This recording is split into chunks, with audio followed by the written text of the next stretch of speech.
काळ कोणासाठीही थांबत नाही. मधल्या काळात खूप घटना घडून गेल्या. 500 एकरमध्ये अनेक उपक्रम सुरू झाले. पूर्ण तज्ज्ञ मार्गदर्शकांच्या नियंत्रणाखाली प्रयोग, लागवड, औषधं, खतं सगळं सुरू झालं.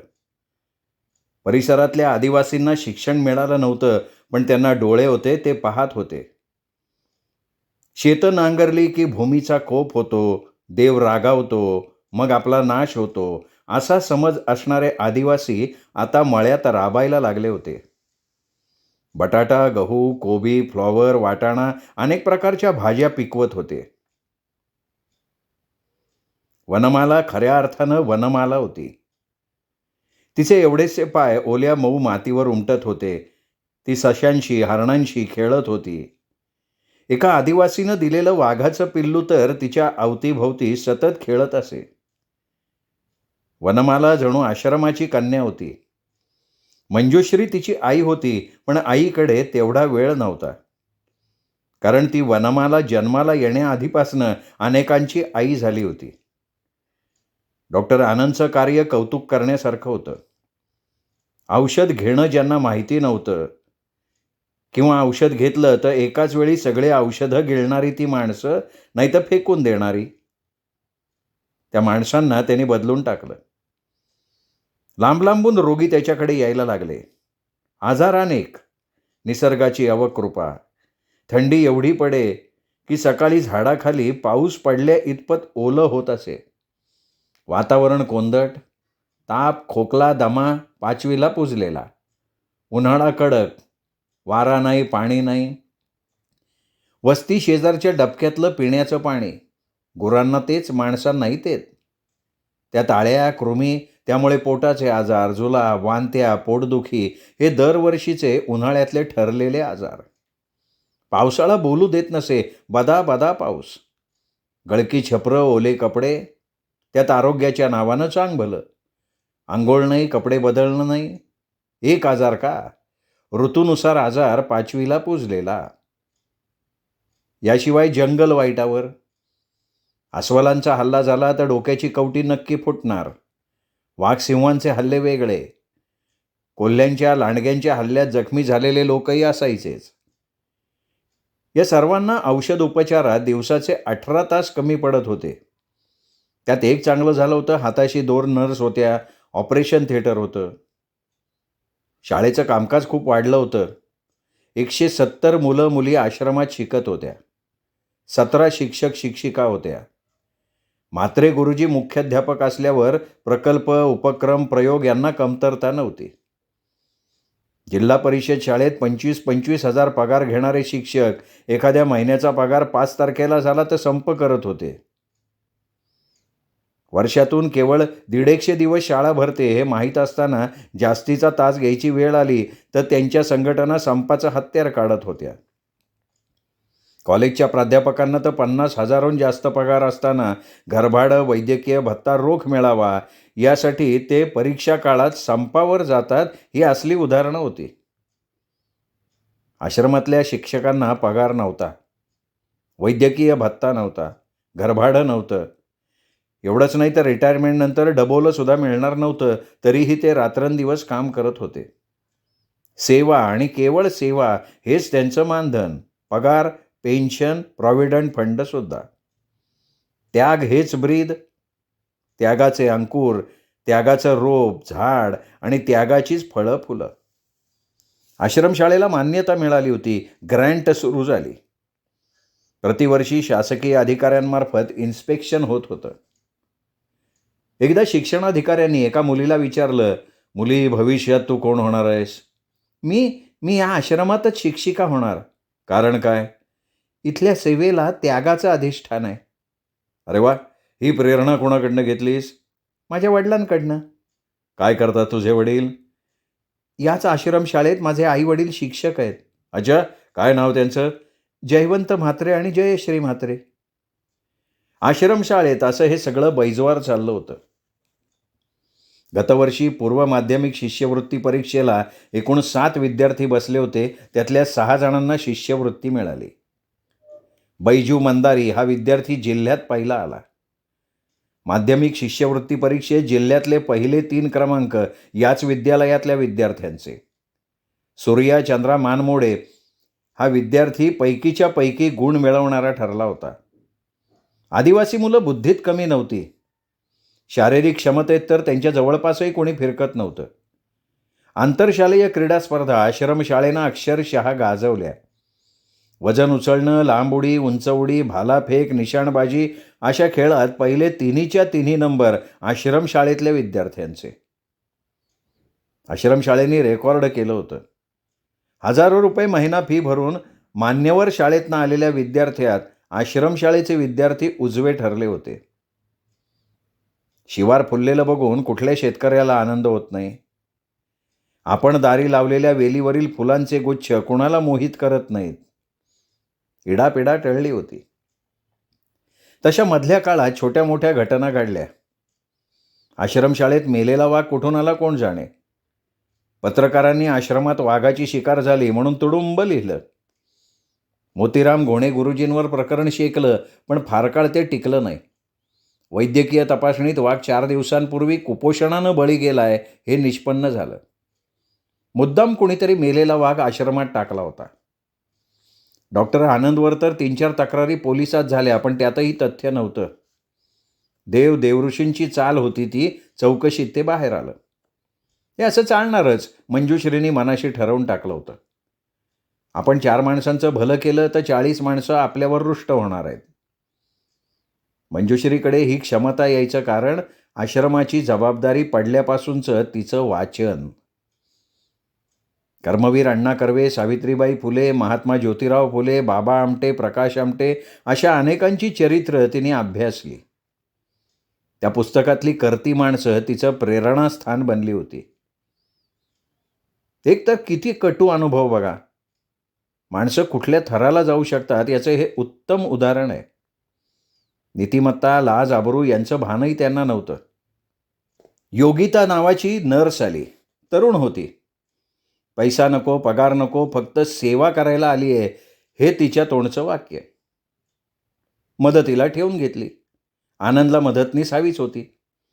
योगिता देखणी होती, बडबडी होती. कुणाला तिच्यात काही वावगं वाटलं नाही.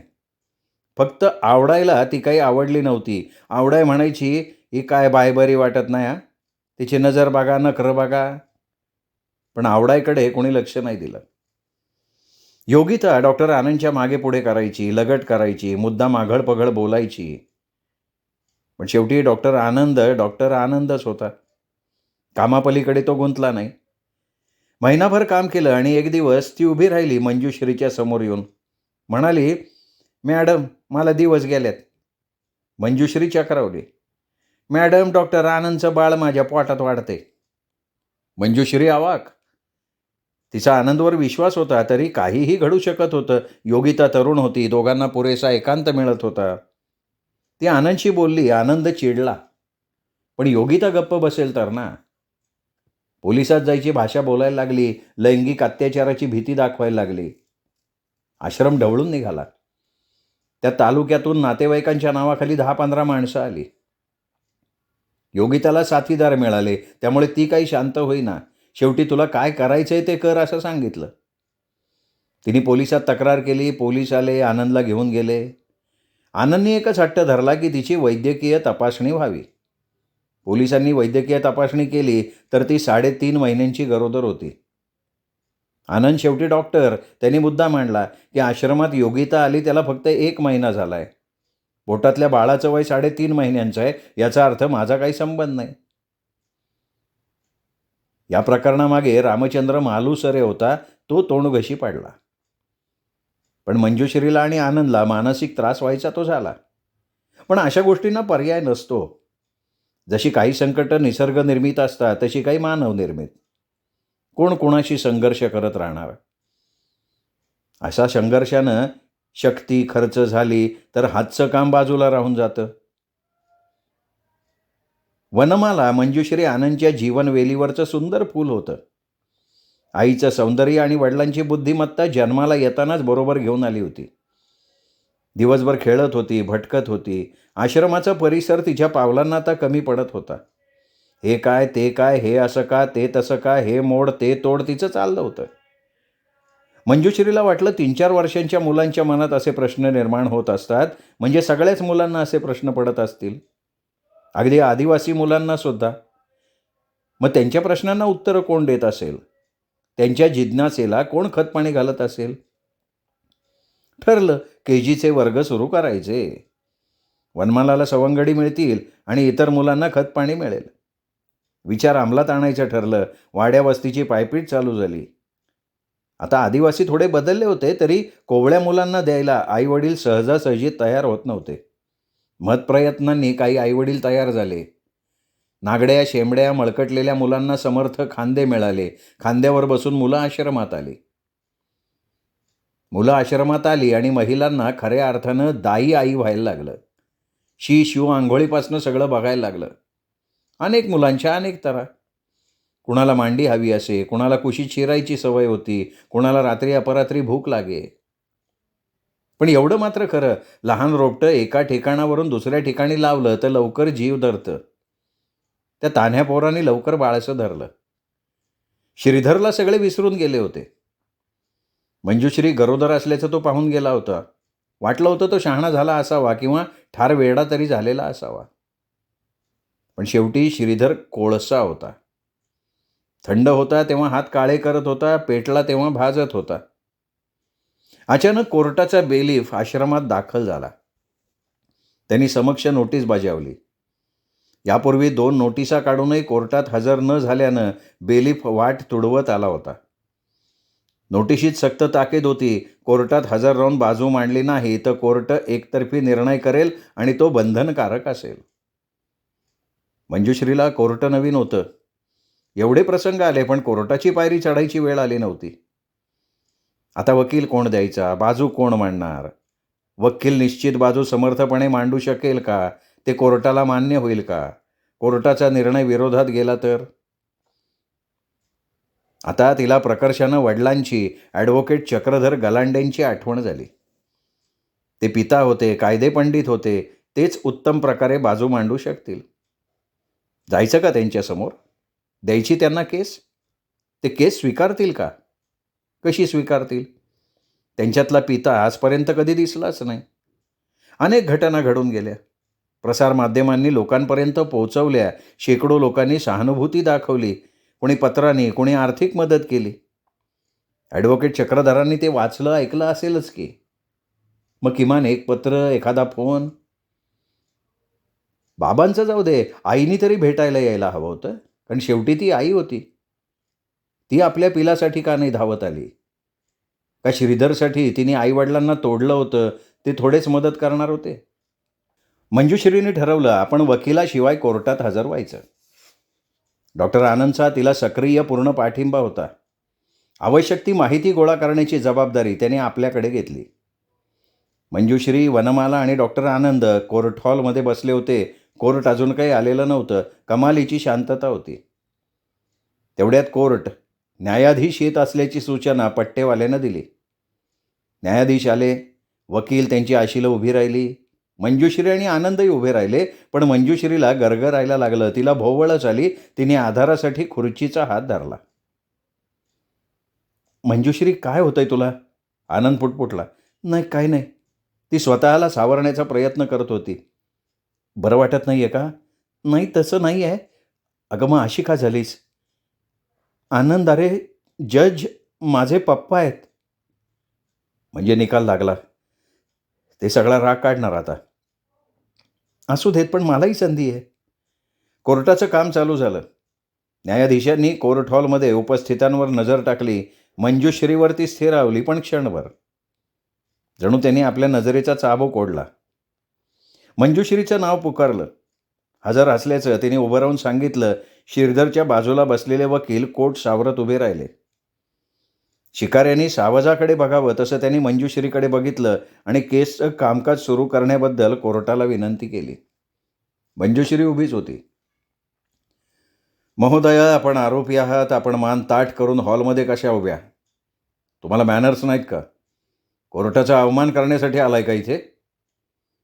श्रीधरच्या वकिलाने मुद्दाम तिला झापलं. पुढच्या क्रॉसच्या दृष्टीनं घाबरवून सोडण्याचा तो प्रकार. मंजुश्री गोंधळली, पण आता सावरण्याशिवाय पर्याय नव्हता. मी कुठे उभं राहायचं असतं? कोर्ट हॉलमधली सगळी माणसं हसली. यात हसण्यासारखं काय आहे? माझी ही कोर्टात यायची पहिली वेळ आहे. माझे वडील वकील होते, पण मला कधी कोर्टात जायची वेळ आली नाही. आपण या पिंजऱ्यात येऊन उभ्या राहा. मंजुश्रीकडे न बघता जज बोलले. मंजुश्री आरोपीच्या पिंजऱ्यात उभी राहिली. म्हणा, शपथ घेऊन सांगते की? आई वडिलांची शपथ घेऊन सांगते. गीतेची शपथ घेऊन बोला मॅडम. कोर्ट बोललं. गीतेची शपथ घेऊन सांगते. शपथ झाली. वकिलांनी पहिला प्रश्न केला. या देशातला कायदा आपण मानता?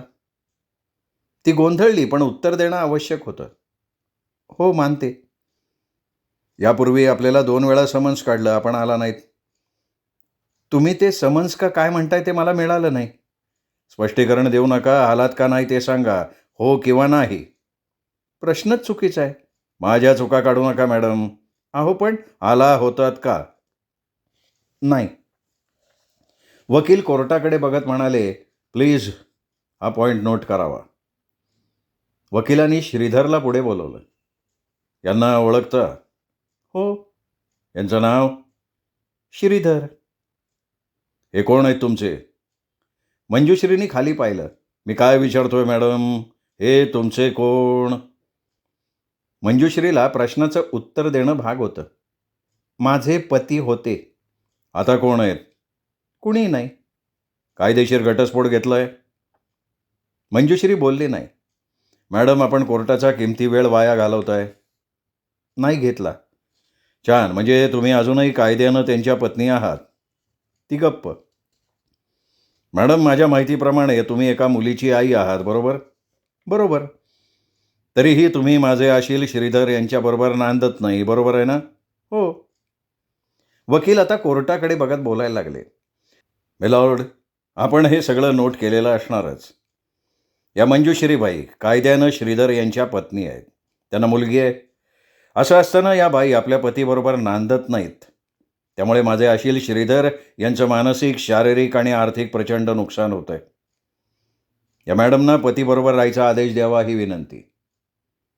हे ऐकताच मंजुश्री सगळा जीव एकवटून ओरडली, नाही नाही, मी या माणसाबरोबर राहूच शकणार नाही. थोडा वेळ शांतता पसरली. न्यायाधीशांनी विचारलं, आपल्याला काही सांगायचं आहे? हो साहेब. प्लीज न्यायाधीश साहेब, यांना काही सांगण्या बोलायला संधी देऊ नका. का? अहो, त्यांच्या वतीनं युक्तिवाद करायचा अधिकार त्यांच्या वकिलाला आहे आणि त्यांनी वकील दिला नाही. पण माझा युक्तिवाद करायला मी समर्थ आहे वकील साहेब. तरीही माझा आक्षेप आहे जज साहेब. का आक्षेप काय? कारण या बाई लहरी आहेत, वेडसर आहेत. मंजुश्रीला हे असह्य झालं. ती अक्षरशः ओरडली, तुमच्या विधानाच्या समर्थनार्थ तुम्ही पुरावे देऊ शकता? नक्कीच देऊ शकतो. लग्न झालं त्याच्या दुसऱ्या दिवशी तुम्ही पळून गेलात. मी वेडी आहे याबद्दल काही पुरावा? नक्की हजर करीन. हजर करेपर्यंत तरी मला वेडी ठरवायचा अधिकार तुम्हाला नाही ना? जज साहेब, प्लीज मला बोलायची संधी द्या. Objection your honour. ते बघा, तुमचं ऑब्जेक्शन अमान्य करण्यात येतं आहे. आरोपीला तुम्ही प्रश्न विचारले तसे आरोपीला सुद्धा बोलायची, प्रश्न विचारायची संधी मिळायला हवी. ॲडव्होकेट रेटे, आपण खाली बसा. ॲडव्होकेट रेटेंच्या पुढे बसण्याशिवाय पर्याय नव्हता. मॅडम, आपण बोलू शकता, प्रश्नही विचारू शकता. मंजुश्री ताड पावलं टाकत पिंजऱ्यातनं बाहेर आली. एखाद्या कुशल वकिलासारखी बोलायला लागली. जज साहेब, श्रीयुत श्रीधर यांना मला काही प्रश्न विचारायचे आहेत. ऑब्जेक्शन. रेटे यांचं ऑब्जेक्शन धुडकावून लावलं आणि जज साहेब म्हणाले, मिस्टर श्रीधर, आपण त्या ठिकाणी येऊन उभा राहा. श्रीधरच्या ध्यानीमनी सुद्धा अशी वेळ येईल असं नव्हतं. तो लटपटत आला, उभा राहिला. त्याच्याकडून कोर्टाने शपथ वधवून घेतली. मिस्टर श्रीधर, आपलं लग्न अरेंज का लव्ह मॅरेज? या प्रश्नानं श्रीधर गोंधळला. मी तुम्हाला प्रश्न विचारते श्रीधर, बोला बोला. तुमच्या रेटे वकिलांच्या मताप्रमाणे माननीय जज साहेबांचा किमती वेळ वाया घालवू नका. आमचं लव्ह मॅरेज. म्हणजे लग्न करण्यापूर्वी तुम्ही मंजुश्री नावाच्या मुलीवर प्रेम केलं होतं, फिरायला गेला होतात, प्रेमपत्र लिहिली होतीत आणि लव्ह करून तुम्ही मॅरेज केलं. नाही, नाही, तसं नाही काही झालं. मग तुमचं अरेंज मॅरेज. हो, अरेंज मॅरेज. म्हणजे तुमचे आई-वडील, मंजुश्रीचे आई-वडील, भाऊबंध, गावकरी यांनी लग्न ठरवलं? नाही, तसं नाही. मग कसं? जजसाहेब, आपण सगळं लिहून घेत असालच. मंजुश्री पुढे झाली. श्रीधरला प्रश्न विचारायला लागली. तुमचं लग्न किती तारखेला झालं? त्यांनी लग्नाची तारीख सांगितली. तुमची पत्नी कोणत्या तारखेला घरातनं बाहेर पडली? दुसऱ्याच दिवशी. तुम्ही घालवली का ती स्वतःहून गेली? ऑब्जेक्शन. रेटे चवताळून उठले. मिलॉर्ड, या बाई अर्थहीन प्रश्न विचारतायत. जजसाहेब, माझे प्रश्न अर्थहीन नाही आहेत आणि बाई या नावानं संबोधणं कायदेतज्ञ रेटेंना शोभत नाही. कोर्टाने रेटेंना समज दिली. रेटे खाली बसले. सन्माननीय श्रीधर, माझ्या प्रश्नाचं खरं खरं उत्तर द्या. एक सत्य लपवण्यासाठी तुम्हाला 100 वेळा खोटं बोलावं लागेल, याचं भान ठेवा. बोला, तिला तुम्ही घालवली का ती गेली? मी आग्रह करून तिला जायला भाग पाडलं. कुठे गेली, कुठे राहते विचारलत कधी? शोधाशोध केलीत कधी? नाही. तिने स्वतः तुम्हाला फोन केला होता? केला होता. तुम्ही कधी स्वतःहून केला? नाही. तुम्ही किती वर्षांनी भेटला तो नंतर तिला? 2 वर्षांनंतर. अगदी बरोबर. आता हे सांगा, तुम्हाला काही आजार वगैरे? नाही, नाही, मला काही नाही, अजिबात नाही. हे बघा तुमचं डॉक्टरांचं सर्टिफिकेट. तिने सर्टिफिकेट समोर धरलं. ते बघून श्रीधर उडाला. तिने ते सर्टिफिकेट कोर्टाकडे दाखल केलं. आता एकमेव प्रश्न, तुमचे तुमच्या पत्नीशी कधी शारीरिक संबंध आले होते? श्रीधर गप्प. माझी 4 वर्षांची मुलगी तुमची आहे? श्रीधर गप्प. मी काय विचारतीये? पण श्रीधर बोलणार काय? श्रीधर, खरं खरं सांगा. कोर्ट हॉलमध्ये कमालीची शांतता होती. ठीक आहे, तुम्ही न सांगता माननीय न्यायाधीशांना आपलं उत्तर कळलंय. आता सांगा, तुम्ही MBA आहात? हो, मी MBA आहे. हा तुमचा 11वी फेलचा दाखला. 11वी पास न होता कुठलं विद्यापीठ तुम्हाला MBAचं सर्टिफिकेट देईल? माझ्याकडे सर्टिफिकेट आहे. खोटं आहे ते. शब्दावर जोर देऊन मंजुश्री बोलली होती. नंतर म्हणाली, सर्टिफिकेट खोटं आहे, हे खरं आहे ना? बोला बोला, का आठवत नाही आता? श्रीधर काय बोलणार? जाऊ शकता. श्रीधरला संधी मिळाली. तो पिंजऱ्यातनं खाली उतरला. मंजुश्री आता न्यायाधीशांशी बोलायला लागली. न्यायाधीश साहेब, माननीय श्रीधरला लहानपणापासून विकृतीने पछाडलाय. अगदी 12-15 वर्षांपासून त्याला विकृती आहे. डॉक्टरांचं सर्टिफिकेट त्यासाठी पुरावा आहे. मी ते सादर केलं आहे. हा एक प्रकारचा मेंदूचा आजार आहे. खोटं बोलणं, बढाया मारणं, ढोंग करणं ही त्याची लक्षणं. अति गंभीर नसला तरी घातक विकार आहे. ऐपत नसताना काहीतरी मिळवण्यासाठी असा माणूस वाटेल ते करतो. विशेष करून इतरांना फसवतो. मी त्यांना वेडं म्हणत नाही आहे किंवा ठरवूही पाहत नाही आहे. ही विकृती आहे. सामान्य माणूस आणि वेडा माणूस याच्यामधली ही अवस्था. ना तो सर्वसामान्य असतो, ना तो वेडा असतो. आणि हे मी माझ्या पदरचं अनुमान काढलेलं नाही आहे. 20 वर्ष त्यांच्यावर औषधोपचार करणाऱ्या डॉक्टरांचं हे विधान आहे. आपल्या अधिक माहितीसाठी मी सदर डॉक्टरांना हजरही करू शकते. यांच्या या विकृतीमुळे आईवडिलांनी यांना घराबाहेर काढलं. खोटं बोलणं, खोटं वागणं, बढाया मारणं ही शुद्ध फसवणूक असते. तक्रारी असह्य झाल्यानं श्रीधरच्या आईवडिलांनी त्याला घरातनं बाहेर काढलं. त्याच्या आईवडिलांचं हे लेखी पत्र. आपल्याला आवश्यकता भासत असेल तर त्याच्या आईवडिलांना आपण हजर करू शकता. हे बघा, या केसशी त्याच्या आईवडिलांचा काही संबंध नाही. तुमच्या संबंधी बोला. पण विकृती सिद्ध होण्यासाठी निश्चित त्यांची गरज आहे. आता माझ्या संबंधी बोलते. ही वर्तमानपत्रातली जाहिरात. मंजुश्रीने वर्तमानपत्र सादर केलं. या जाहिरातीतली विकृती पहा. समाजसेवा करणारी पत्नी हवी आहे. खाली नाव आणि डिग्री लिहिली आहे. या जाहिरातीने मी फसले जज साहेब. माझ्या आईवडिलांचा विरोध पत्करून मी त्याच्या घरी गेले, लग्न केलं, तेही लपून छपून. आणि मला दुसऱ्याच दिवशी घराबाहेर समाजसेवेच्या नावाखाली त्यांनी काढलं. पती म्हणून स्पर्श केला नाही, शारीरिक सुख दिलं नाही, मी कुठे जाणार, कुठे राहणार याची वाच्यता नाही, पुढे विचारपूससुद्धा नाही. मी फोन केला तर तुटक बोलणं. तरीही मी समाजसेवेनं प्रभावित झाल्यानं तक्रार केली नाही, मी गावोगावी फिरत राहिले. अण्णांचा आश्रम माझ्या ताब्यात आला, मी आश्रमात रमले, तेव्हा हा बहाद्दर तिथे आला. त्या क्षणापर्यंत हे मला परमेश्वरा इतके प्रिय होते. पण हे मला घेऊन जाण्यासाठी आले होते. कशासाठी? घर, संसार, प्रपंच, मुलं बाळं, शरीर सुख याच्यासाठी नाही. यांना संस्था काढायची होती आणि त्या संस्थेच्या माध्यमातून शासकीय अनुदान लुटायचं होतं यांना. त्यामुळे मी बरोबर जायला नकार दिला, कारण माझ्यावर आश्रमाची जबाबदारी होती. उलट यांनीही आश्रमाच्या सेवेत राहावं असं मी त्यांना सुचवलं, पण यांची विकृती, माझ्याबरोबर राहायला ते तयार झाले नाहीत. मग आता सांगा, पत्नी म्हणून हक्क दाखवण्याचा अधिकार यांना राहतो का? यांनी पती म्हणून कुठलं कर्तव्य पार पाडलं? मग कसा हक्क राहतो यांचा माझ्यावर? उलट त्यांनी माझी पूर्ण फसवणूक केली आहे. खोटी जाहिरात देऊन माझी फसवणूक केली आहे.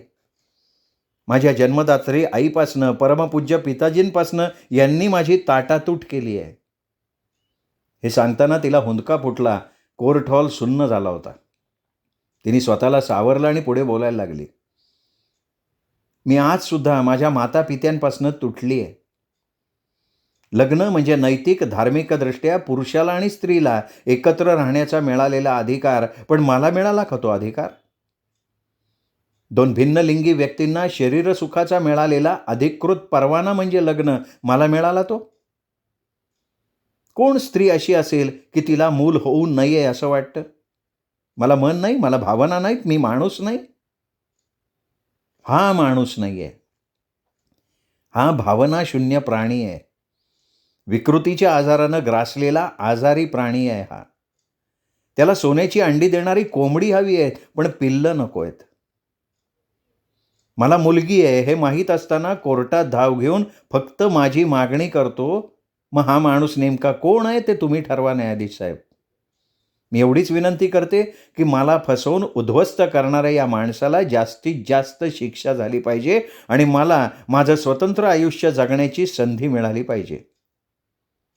मंजुश्री खाली बसली. न्यायाधीशांनी विचारलं, ॲडव्होकेट रेठे, आपल्याला किंवा आपला अशिलया श्रीधर त्याला काही सांगायचं आहे, विचारायचं आहे? रेठे काही बोलण्यापूर्वी श्रीधर बसल्या जागेवरनं ताडकान उठला आणि म्हणाला, हां, मला सांगायचं आहे. या पुढे. तो पुढे आला. मी मंजुश्रीचा सहस्त्र अपराधी आहे. मी क्रूर आहे. मी व्याधीग्रस्त आहे. लहानपणापासून सगळ्यांनी माझी छीथू केली. माझी स्वप्न विरत गेली. माझी महत्त्वाकांक्षा मोठी होती, पण कर्तबगारी नव्हती. त्यामुळे मी असा झालो. मी वाईट आहे, मी विकृत आहे, मी वेडा आहे, मी फार वेडा आहे, वेडा. मला ठार मारा तुम्ही मला, मी वेडा आहे, मला ठार करा, वेडा आहे मी. असं बडबडत तो अंगावरचे कपडे टराटरा फाडायला लागला, स्वतःला मारून घ्यायला लागला. जज साहेबांनी पोलिसांना बोलवलं आणि श्रीधरला हॉस्पिटलमध्ये घेऊन जायचा आदेश दिला. श्रोते हो, जगन्नाथ शिंदे लिखित कवडसा या कादंबरीचा हा होता शेवटचा भाग. कादंबरी कशी वाटली कमेंट करून तुम्ही जरूर कळवा. पहिल्या भागापासून काही जण कळवत आहेत, काही जण ऐकतायत पण कळवत नाही आहेत. काही जण कादंबरी ऐकतायत पण त्यांनी चॅनल सबस्क्राईब केलेलं नाही आहे. असं करू नका श्रोते हो. चॅनल सबस्क्राईब करा, कमेंट करा. आपल्याला आवडलेले सगळे भाग आपल्या कथाप्रेमी मित्रपरिवारात, नातेवाईकात शेअर करत राहा.